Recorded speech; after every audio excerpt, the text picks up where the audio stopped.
second speaker means business. On only his third speech project, the speaker will get to the point and teach us all about how to open a business here in Atkins. The speech is titled, Read, Open Your Own Business. Please help me welcome Mr. Atkins.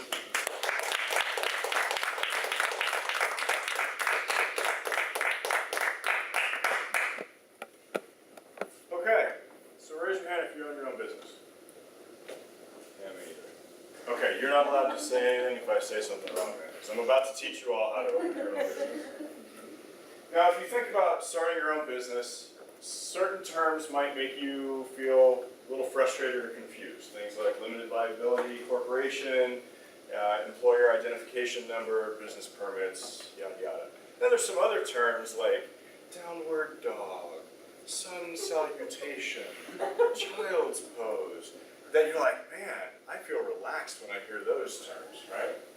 So, Mr. Toastmaster, fellow Toastmasters, honored guests, I'm here to teach you a little bit about how to open your own yoga business, your own yoga studio here in Arkansas. Now, the first thing you want to do whenever you want to open a business is figure out exactly what it is you want to do. So we'll use Cabot, Arkansas as an example. It's close to where I live. Cabot has no yoga studios whatsoever. If you expand that search about 30 miles to include Jacksonville and Beebe, still no yoga studios. So, hey, maybe that's a good place to start one, right? So if you ask anyone what the first step to starting a business is, everyone always says you have to write a business plan. And all that really means is codifying all the things that you think about when you're trying to figure out if you want to start a business. Just write them down. It'll help you organize it. Things like, how much am I going to charge? Am I going to do it every month, every 6 months? How much am I going to spend on advertising? How much am I going to spend on the rent? How about contingencies?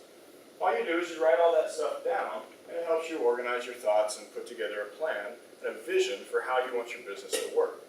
Now, sometimes you might find that by writing all that down, oh, I need 1,000 members every month just to break even. And then you look at the population of Cabot, you realize that's probably not going to happen. And you decide, okay, maybe I should pick a different business. Or, now most banks and venture capitalists, if you needed money to get your business going, they require your business plan in order to figure out if you're worthy of lending money to. So your business plan is pretty important. Now after you have your business plan, the next thing you want to do is figure out how legally you want to structure your company. So Kat, you have to stop listening now.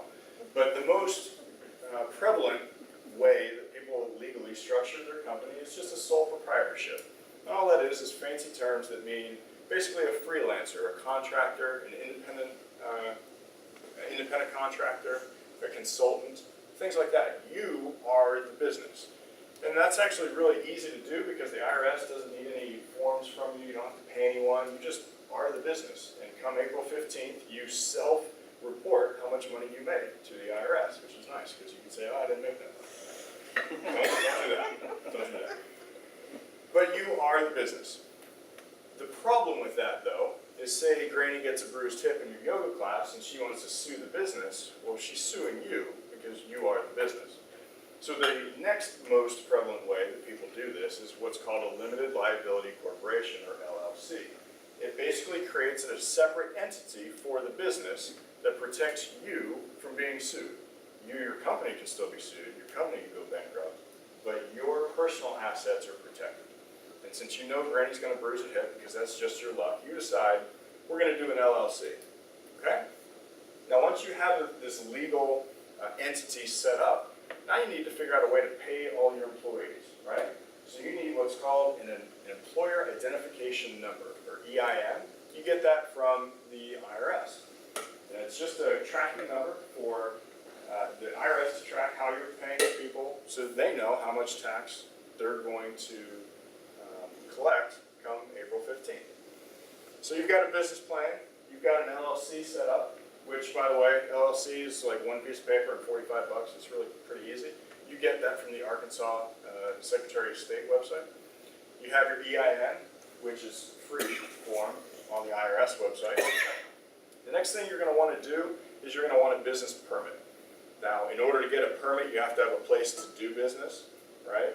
I don't want to talk a whole lot about how to get a lease, but you can use a realtor just like you do a house. Go find yourself a commercial property to rent. You have an address, now you can have a business permit. Normally, you're going to get your permit through the city that you're going to do business in. So for us, it's going to be the City of Cabot Chamber of Commerce. You're going to fill out a form with them, another $45 or so, and you're going to get a permit that permits you to do business in that location for the next year. Usually you're going to have to renew it every year, renew your business permit. Now, if you're anything like me, all this information all at once is pretty hard to remember, right? So I wrote up here some of the different resources that you can use if you ever wanted to do this yourself.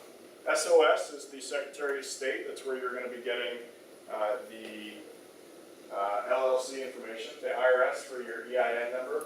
Cabot CC is the Chamber of Commerce for a business permit. And then the last one, ASBTDC. What's nice is that since everyone wants to be creating businesses nowadays, the state offers this free program called the Arkansas Small Business and Technology Development Center. It's headquartered at the university here, and they have representatives throughout the state. This free service is basically a guy in Cabot whose only job is to help you start businesses. That's all he does all day long. He'll give you legal advice. He will review your business plan. He'll review your lease, make sure you're getting a good deal. He'll do a profitability analysis of your business plan to make sure that it's going to be profitable. And that's all he does all day long. It's what he gets paid for. In fact, most people don't use him, so he doesn't do much. He still gets paid. So, I know I've thrown a lot of information out there to you. If you use those resources, you too could be opening your own business. And I have to say, it is actually pretty easy to open a business here in Arkansas. Case in point, I have an 8-month pregnant wife who 6 days ago decided she was going to open a yoga studio in Cabot. And the grand opening is going to be 2 weeks from today, called Breathe Yoga Studio in Cabot. It's just that easy. Thank you, and namaste.